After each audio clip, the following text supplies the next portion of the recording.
Aujourd'hui, nous allons parler d'un vieux sujet, mais un sujet qui est toujours d'actualité et qui le sera d'ailleurs toujours. Et c'est un sujet qui défraie toujours la chronique. En fait, il s'agit des sociétés secrètes initiatiques. C'est le cas des francs-maçons, des rosicruciens, des templiers, des illuminati pour les plus connus. Mais il y en a aussi beaucoup d'autres qui sont moins connus, mais parfois très influents, comme le club Bilderberg, la Main Noire et les Chevaliers du siècle d'or. Mais nous nous intéresserons aux francs-maçons. La franc-maçonnerie est depuis toujours entourée de mystères, de secrets, des non-dits, etc. Et beaucoup de personnes ont parlé sur le sujet, certains allant un peu plus loin que d'autres. Le sujet franc-maçonnerie est un sujet vaste, très vaste même, comme les différents rites dont les plus connus sont le RE2A, c'est-à-dire le rite écossais ancien et accepté, et le rite émulation, le rite français, le rite écossais rectifié, etc. On a ensuite les grades dans la franc-maçonnerie, où les membres les moins gradés ne savent pas ce qui se passe dans les hauts grades, et les membres des grades supérieurs ont prêté serment de ne jamais révéler les connaissances qu'ils ont acquises. Ensuite, il y a les initiations. Ensuite, il y a les loges bleues, avec les grades d'apprentis, de compagnons et de maîtres. Ensuite, il y a le fait qu'on lit le prologue de Saint Jean au premier degré et un autre passage de la Bible au 4e degré. Le pourquoi, on se pose des questions. On se pose des questions aussi sur les hauts grades. Il y en a 33 au rite écossais ancien et accepté. Pourquoi au 32e grade, les initiations se font le jeudi saint? Ça, c'est des questions qu'on peut se poser qui sont liées directement à la franc-maçonnerie elle-même, à son fonctionnement. Maintenant, il y a les polémiques. L'implication des francs-maçons dans la politique, comme par exemple la participation des maçons pour voter la loi sur l'interruption volontaire de grossesse et sur l'euthanasie en France. Certains vont jusqu'à parler de gouvernement occulte derrière les gouvernements. La polémique des symboles du moins maçonniques sur le billet de $1, les controverses entre les maçons et le catholicisme, l'implication de la loge maçonnique P2 dans l'assassinat du pape Jean-Paul Ier le 28 septembre 1978, 33 jours exactement après le début de son pontificat. Voilà quelques implications de choses, d'intrigues dans lesquelles on associe la franc-maçonnerie. Et j'en passe, il y en a d'autres. Nous ne nous intéresserons pas à ces questions liées à la franc-maçonnerie spéculative que l'on pratique de nos jours. Ici, aujourd'hui, nous allons parler du rituel d'initiation du profane pour devenir apprenti, le premier degré, le premier grade dans la franc-maçonnerie. Nous l'avons dit précédemment, il y en a 33 grades au RE2A, le rite écossais ancien et accepté, le rite le plus connu et le plus pratiqué. Mais avant d'aller à l'étape d'initiation, il y a plein de questions d'ordre général aussi que beaucoup se posent, auxquelles nous pourrions apporter des approches de réponses dans le développement du sujet. C'est-à-dire, comment devient-on maçon? Est-ce par cooptation, parrainage ou sur demande. Qui peut devenir maçon? Que font précisément les maçons dans les loges? Est-ce que l'on devient riche quand on devient maçon? Pourquoi les maçons se cachent-ils, ne se dévoilent toujours pas, surtout dans certains pays? Pourquoi les femmes ne sont-elles pas acceptées dans les loges masculines? C'est quoi l'initiation chez les maçons et comment se fait-elle? Voilà autant de questions. Mais pour commencer, disons tout de suite que la franc-maçonnerie n'est pas élitiste, comme certains le pensent. Elle est plutôt sélective, c'est-à-dire que on ne peut pas accepter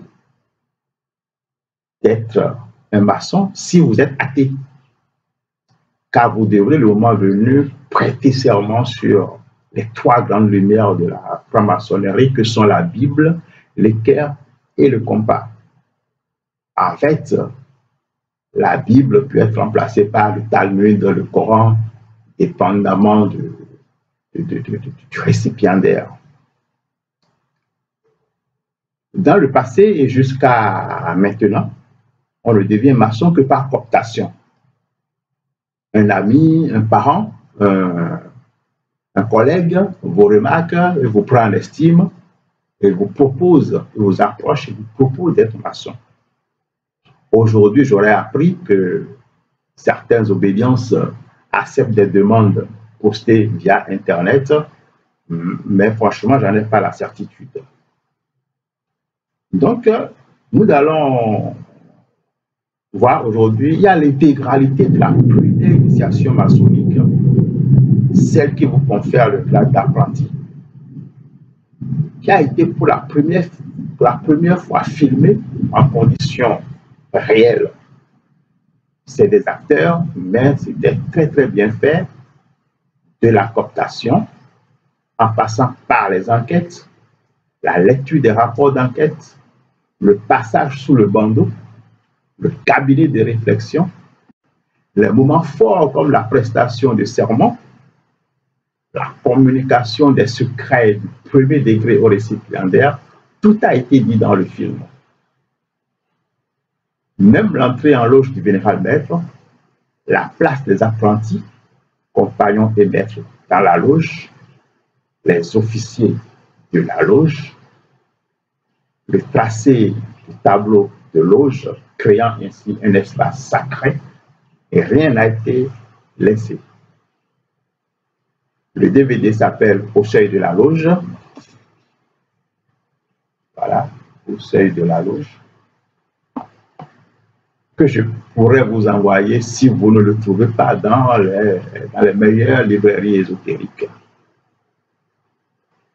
Je vous laisse découvrir quelques séquences du film pour apprécier ce que j'ai dit. Donc voilà, c'était pour nous faire évoluer en connaissance par rapport à la société secrète initiatique franc-maçon. Je vous remercie d'avoir regardé la vidéo. J'espère que ça a fait évoluer un peu votre connaissance. Je remercie tous ceux qui se sont abonnés à la chaîne et tous ceux qui vont s'y abonner. Je vous remercie beaucoup de l'avoir regardé. Et puis à très bientôt. Merci beaucoup. Toi, tu cherches quelque chose? Ouais.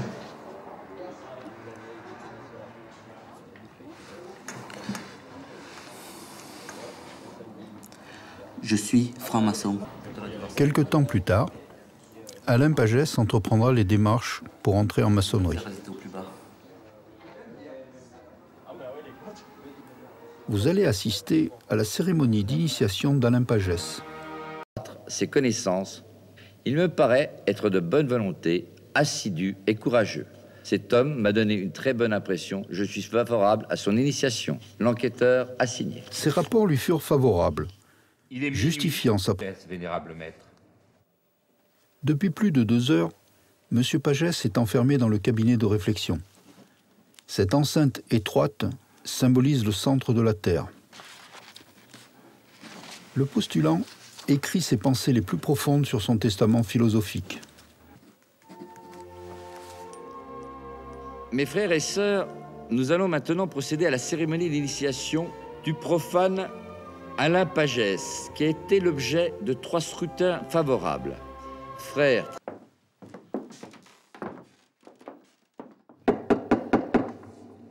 Frère, deuxième surveillant, on frappe en profane à la porte du temple.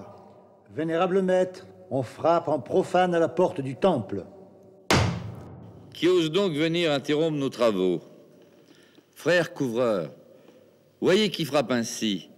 Mes frères et mes sœurs, armez-vous de vos épées afin de défendre cette enceinte contre toute profanation.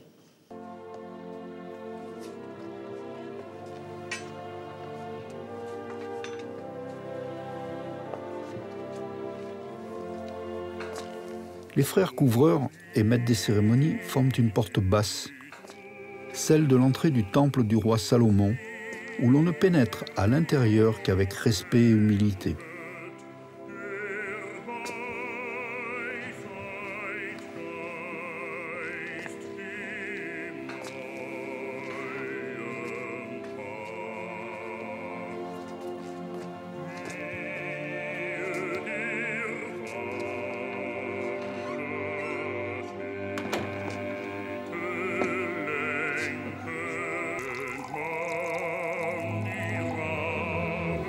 Monsieur, buvez un peu.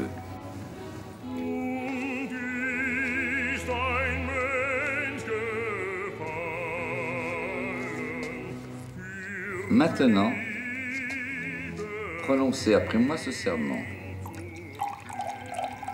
Je m'engage sur l'honneur. Je m'engage sur l'honneur. Au silence le plus absolu. Au silence le plus absolu. Sur tous les genres d'épreuves. Sur tous les genres d'épreuves. Que l'on pourra me faire subir. Que l'on pourra me faire subir. Acte est pris de votre serment.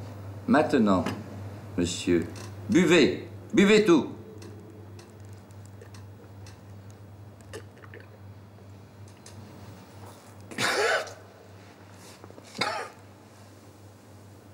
Que ce breuvage amer soit pour vous, monsieur, le symbole de l'amertume et du remords que le serait dans votre cœur le parjure qui aurait souillé vos lèvres.